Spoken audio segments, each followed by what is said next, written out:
7월 19일 토요일 요한계시록 13장 1절에서 10절 말씀입니다. 요한계시록은 단순한 종말의 예언서가 아닙니다. 그것은 지금을 사는 성도에게도 하나님 나라의 시각을 열어주는 거룩한 창입니다. 13장은 그 중에서도 교회를 향한 세상의 핍박과 사탄의 전략을 상징적으로 드러내는 중요한 본문입니다. 바다에서 올라오는 짐승은 단순한 역사적 제국의 환상이 아닙니다. 그것은 시대마다 다른 얼굴로 나타나 하나님의 백성을 유혹하고 위협하는 반기독 세력의 총체를 상징합니다. 오늘날 우리는 다양한 형태의 권력과 문화, 사상 속에서 살아가고 있습니다. 때로는 정치 권력으로, 때로는 경제적 지배로, 또 어떤 때는 기술이나 문화라는 이름으로 우리의 가치관과 신앙을 흔드는 세상의 세력들과 마주합니다. 이러한 현실 앞에서 성도는 요한계시록을 통해 이 시대를 어떻게 바라볼 것인가 라는 본질적인 질문에 직면하게 됩니다. 그리고 그 답은 하나님 중심의 시각과 그리스도의 복음 위에 선 믿음의 태도에서 비롯됩니다. 우리는 이 말씀 속에서 복음주의적 관점으로 그 정체를 분별하고 성도가 어떻게 믿음을 지켜야 할지를 함께 묵상하고자 합니다. 먼저 첫 번째로 1절에서 4절을 보면 바다에서 올라온 짐승의 정체입니다. 사도 요한은 내가 보니 바다에서 한 짐승이 나오는데 라고 말합니다. 여기서 바다는 단순한 지리적 장소가 아니라 혼돈과 불안정, 하나님의 창조 질서에 반하는 악의 근원을 상징합니다. 이 바다에서 나오는 짐승은 다니엘서 7장에 언급된 네 짐승의 특징인 곰, 사자, 표범, 괴물을 종합하여 나타난 존재로 단일 제국이나 한 개인이 아닌 역사 속의 제국주의적 권력, 포갑적인 정치 체제, 그리고 하나님을 대적하는 세상의 총체적 시스템을 상징합니다. 짐승은 10뿔과 7머리를 가졌고 뿔에는 10개의 왕관이 있으며 머리에는 하나님을 모독하는 이름들이 있습니다. 이는 하나님의 창조 질서와 통치를 모방하며 자신이 신처럼 행세하려는 시도를 상징합니다.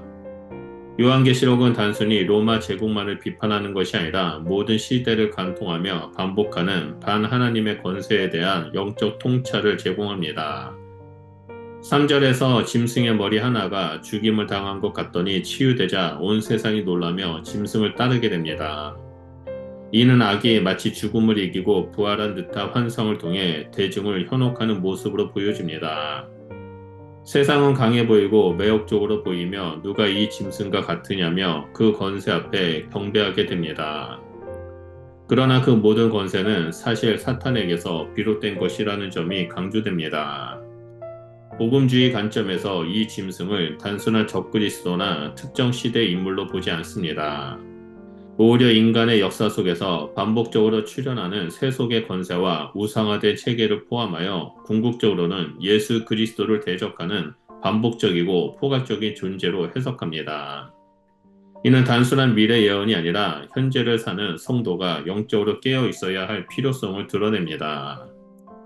두 번째로 5절에서 8절에 성도와 하나님의 이름을 대적하는 권세가 나타납니다.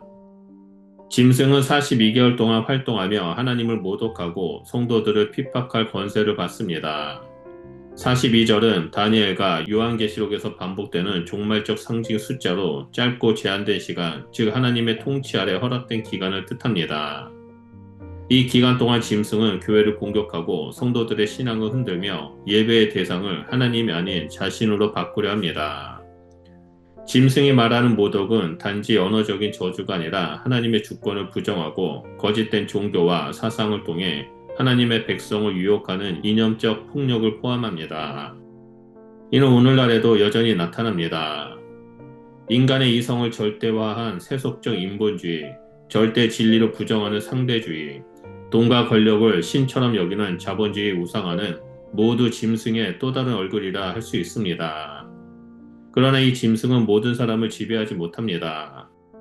8절은 죽임을 당한 어린 양의 생명책에 이름이 기록되지 않는 자들만이 그를 경배하리라 라고 선언합니다. 진정한 성도는 이 짐승을 따르지 않습니다. 그들은 세상의 유혹과 위협에 불구하고 하나님의 생명책에 기록된 자로서 끝까지 믿음을 지킵니다. 이는 구원의 확실성, 하나님의 주권적 선택, 그리고 성도의 믿음에 대한 복음주의의 핵심 교리를 반영합니다. 마지막 세 번째로 9절에서 10절을 보며 인내와 믿음이 필요할 때라고 말합니다. 이제 본문의 핵심 겉면이 등장합니다. 누구든지 귀가 있거든 들을지어다. 이는 반복적인 경고이며 단지 듣는 데서 멈추지 않고 듣고 순종하라는 강력한 명령입니다. 짐승의 활동이 허용돼 이 세상에서 성도는 때로 끌려가기도 하고 죽임을 당하기도 하며 억울한 고난을 당할 수도 있습니다. 그러나 이것은 하나님의 통치가 중단된 것이 아니라 오히려 그의 뜻이 이루어지는 방식 중 하나입니다. 10절은 사로잡힐 자는 사로잡혀갈 것이요 칼에 죽을 자는 마땅히 칼에 죽을 것이다 라고 말합니다. 이는 성도에게 불의에 맞서 무력으로 보복하지 말고 하나님의 공의와 심판을 신뢰하며 인내하라는 메시지입니다. 지금은 믿음의 눈으로 하나님의 섭리를 바라볼 때입니다. 성도들의 인내와 믿음이 여기 있느니라 라는 구절은 이 시대를 살아가는 우리에게 여전히 살아있는 말씀입니다.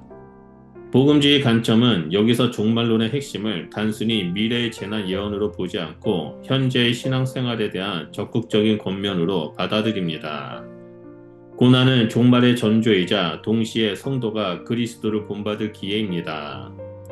우리는 짐승의 세력 아래에서도 그리스도를 바라보며 고난 가운데 더욱 순전한 믿음을 선택해야 합니다. 오늘날 짐승은 로마 제국의 권세처럼 물리적 제국으로만 존재하지 않습니다. 오히려 디지털 문화, 미디어, 자본 권력, 글로벌 사상과 같은 비가시적이고 구조적인 형태로 등장합니다. 그것은 성도의 마음과 삶에 영향을 주며 복음을 변질시키려 시도합니다. 그러나 진정한 교회와 성도는 이 거대한 세상의 파도 속에서도 진리의 길을 걷는 자들입니다. 우리는 믿음을 지키기 위해 인내해야 합니다. 고난이 올지라도 두려워하지 말아야 합니다. 생명책에 이름이 기록된 자는 결코 빼앗기지 않을 것이며 하나님은 마침내 공의와 승리로 보상하실 것입니다. 짐승의 환상은 일시적이며 어린 양의 나라는 영원합니다. 그러므로 우리는 오늘도 이 말씀을 붙들고 누가 이 짐승과 같으냐가 아니라 오직 예수 그리스도만이 왕이십니다라고 고백해야 합니다. 이 시대에 필요한 것은 세상의 유혹에 맞설 수 있는 믿음 그리고 인내하는 심령입니다. 그러므로 말씀 앞에서 믿음의 정체성을 새롭게 하고 종말의 징조 속에서 승리를 향한 발걸음을 걸어가시길 예수 그리스도의 이름으로 축원드립니다. 기도하겠습니다. 전능하신 하나님, 이 시대의 유혹과 압박 앞에서 믿음으로 서기를 소원합니다. 짐승의 권세가 아무리 크고 강해 보여도 오직 예수 그리스도만이 참된 왕이심을 고백합니다. 하나님의 생명책에 기록된 자로서 끝까지 인내하게 하시고 고난 중에도 진리를 붙들며 믿음의 길을 걸어가는 자가 될 수 있도록 우리와 함께하여 주시옵소서. 우리의 눈을 열어 시대를 분별하게 하시고 순결한 믿음을 지키는 담대한 용기를 허락하여 주시옵소서. 예수 그리스도의 이름으로 기도합니다. 아멘.